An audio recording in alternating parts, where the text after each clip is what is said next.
Hi guys, compound classes में आपका welcome. आज हम मैटर का थर्ड पार्ट लेके आए हैं जिसमें हम पढ़ेंगे कि change in state of matter, कैसे हम मैटर के स्टेट को चेंज कर सकते हैं, क्या क्या कंडीशन होती है जिसकी सहायता से हम मैटर के स्टेट को चेंज कर सकते हैं। चलिए यहाँ पे हम आपको बताएंगे we can change the state of matter in two way, यानी मैटर के स्टेट को चेंज करने के लिए हमारे पास दो रास्ते हैं, दो वे हैं, दो तरीके हैं जिसकी सहायता से हम मैटर के स्टेट को चेंज कर सकते हैं। यहाँ पे फर्स्ट मैंने दिखा रहा है कि by changing the temperature, means या तो आप टेम्परेचर को इंक्रीज कर लो या फिर आप टेम्परेचर को डिक्रीज कर लो, ये हो गया। सेकंड करें बाई चेंजिंग द प्रेशर, यानी प्रेशर में भी हम क्या करें, इंक्रीज कर लें या डिक्रीज कर लें। इन्हीं दो वे के द्वारा हम किसी भी मैटर के स्टेट को चेंज कर सकते हैं, यानी मैटर से लिक्विड में जा सकते हैं, लिक्विड से गैस में जा सकते हैं, गैस से सॉलिड में आ सकते हैं, सॉलिड से लिक्विड में, यानी मैटर के तीनों फेजों को हम चेंज आपस में कर सकते हैं। चलिए बात करते हैं कैसे हम चेंज करेंगे, क्या वजह है, क्या रीजन है, किसकी सहायता से हम चेंज कर सकते हैं। यहाँ पे आपको दिख रहा है कि एक सॉलिड है, सॉलिड स्टेट है, सॉलिड स्टेट, इस एरो को आप थोड़ा ध्यान दीजिएगा कि सॉलिड स्टेट है, अगर उसको हम हीट करें मीन्स उसकी टेम्परेचर को इंक्रीज करें, जैसे जैसे उसकी टेम्परेचर को इंक्रीज करेंगे तो वो क्या होगा, लिक्विड स्टेट में चेंज हो जाएगा। नेक्स्ट लिक्विड स्टेट में चेंज होगा, लिक्विड स्टेट में चेंज होने के बाद अगर हम टेम्परेचर और इंक्रीज करते चले जाए और धीरे धीरे और इंक्रीज करें तो लिक्विड स्टेट गैस स्टेट में चेंज हो जाएगा। ठीक ना बच्चों, अगर सॉलिड को हम इंक्रीज टेम्परेचर करते हैं तो सबसे पहले वो किस फेज में जाएगा, लिक्विड स्टेट में चेंज होगा, और लिक्विड से फिर अगर टेम्परेचर को हम इंक्रीज करते हैं तो गैसियस स्टेट में चला जाएगा। अगर कोई मैटर गैस फॉर्म में है उसे हम क्या करते हैं, कूल करते हैं, मीन्स उसके टेम्परेचर को डिक्रीज करते हैं, कम करते हैं, गैसियस स्टेट से वो लिक्विड स्टेट में आएगा। अगर उसके टेम्परेचर को और डिक्रीज कर दें और उसका टेम्परेचर और उसकी एनर्जी डाउन कर दें, सॉलिड फेज में आ जाएगा।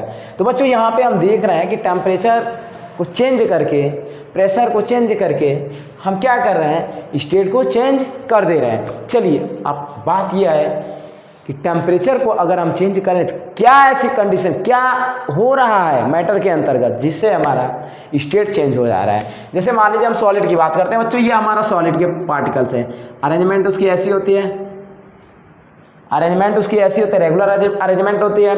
उसके बाद उसमें जो अट्रैक्शन फोर्स होता है, मान के उसका अट्रैक्शन फोर्स मैक्सिमम होता है, बहुत अधिक होता है, इसकी वजह से इसके बीच गैप भी बहुत कम होता है, बहुत तीव्र गति से आपस में खींचे रहते हैं, एकदम बात के रखते हैं। हमने क्या किया, इसका टेम्परेचर इंक्रीज किया, टेम्परेचर को हमने क्या कर दिया बच्चों, इंक्रीज कर दिया। इसके टेम्परेचर को इंक्रीज करेंगे, हमने आपको बताया था जिस प्रकार से हम अपनी एनर्जी को बढ़ाने के लिए हमें फूड्स की ज़रूरत पड़ती है, फ्रूट की ज़रूरत पड़ती है, सेम उसी प्रकार से इन पार्टिकल्स की एनर्जी को इंक्रीज करने के लिए, बढ़ाने के लिए हमें टेम्परेचर की ज़रूरत पड़ती है।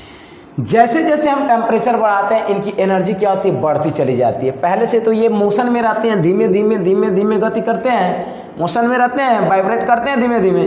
जैसे इनकी एनर्जी बढ़ाते हैं ये फास्ट मोशन करने लगते हैं, फटाफट। जितना एनर्जी, जिस हिसाब से एनर्जी बढ़ाएंगे उस हिसाब से इनकी मोशन की जो मोशन कर रहे थे पार्टिकल्स, उनके मोशन में भी क्या होगा, इंक्रीमेंट होगा, वो भी मोशन करने लगेंगे। तो अट्रैक्शन, जो अट्रैक्शन फोर्स होता है उस अट्रैक्शन फोर्स को क्या करते हैं, तोड़ देते हैं, और पार्टिकल्स क्या करते हैं, ऐसे मूव करने लगते हैं।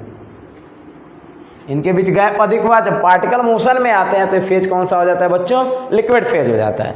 और लिक्विड फेज में आप देख रहे हो कि गैप क्या होती है, अधिक होती है।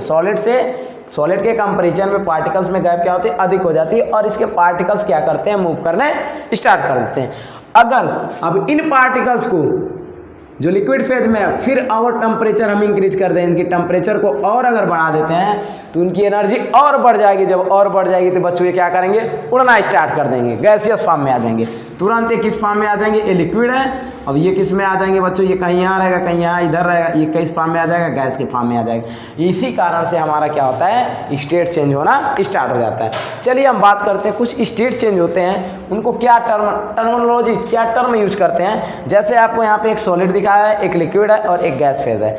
अगर हम सॉलिड से हम लिक्विड फेज में जाते हैं, ठीक है, सॉलिड से अगर लिक्विड फेज में जाते हैं, टेम्परेचर और प्रेशर को आपस में इंक्रीज और डिक्रीज करके उस प्रोसेस को हम फ्यूजन नाम देते हैं, और लिक्विड से अगर गैस में जाते हैं तो उस प्रोसेस को हम वेपोराइजेशन के नाम से जानते हैं।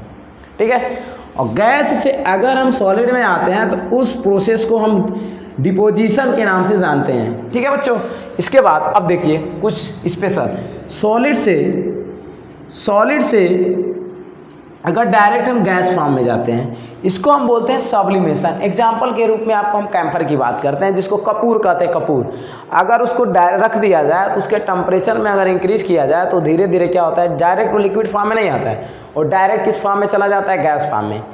ठीक है बच्चों, तो उस प्रोसेस को हम क्या नाम देते हैं, सब्लिमेशन। यानी कोई मटेरियल है, अगर उसे टेम्परेचर इंक्रीज करने को डायरेक्ट लिक्विड फॉर्म में न जाकर डायरेक्ट गैस फॉर्म में जाता है, उसे हम क्या कहते हैं, उस प्रोसेस को हम कहते हैं बच्चों सब्लिमेशन।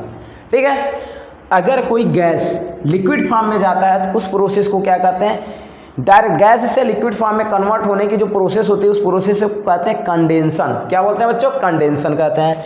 और अगर लिक्विड से अगर कोई सॉलिड में आता है तो उसको हम कहते हैं सोलिडिफिकेशन। ठीक है ना बच्चों, तो ये हमारा प्रोसेस है और ये हमारा ये डायग्राम है। ठीक है, चलिए अब बात करते हैं हम क्या होता है मेल्टिंग पॉइंट।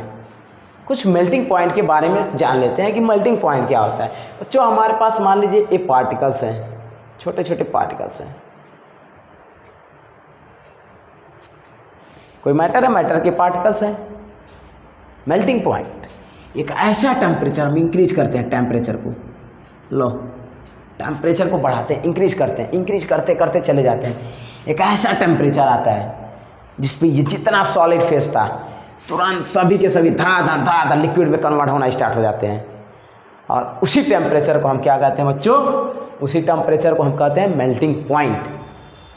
क्लियर, यानी जिस टेम्परेचर पर कोई भी सॉलिड लिक्विड में कन्वर्ट होना स्टार्ट हो जाता है उस टेम्परेचर को हम क्या कहते हैं, उस मटेरियल के लिए वो टेम्परेचर क्या होता है बच्चों, मेल्टिंग पॉइंट होता है।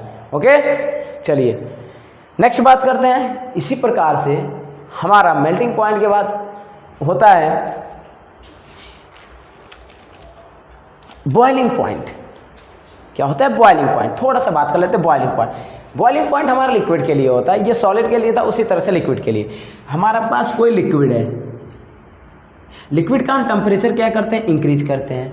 उनके पार्टिकल्स क्या होंगे, अभी कुछ देर तक लिक्विड फेज में आपको दिखाई देंगे, लेकिन एक ऐसा टाइम आएगा, एक ऐसा क्षण आएगा, एक ऐसा मोमेंट आएगा, ऐसा टेम्परेचर हो जाएगा कि एक ऐसा टेम्परेचर, एक फिक्स टेम्परेचर आएगा जिसपे ये लिक्विड के जितने पार्टिकल्स हैं फटाफट गैस में कन्वर्ट होना स्टार्ट हो जाएंगे। उस फिक्स टेम्परेचर को क्या बोलेंगे, बॉइलिंग पॉइंट के नाम से जानेंगे। ठीक है, चलिए इन दोनों टर्म को हम अगले वीडियो में समझते हैं। तब तक के लिए बाय, आज के लिए बस इतना ही।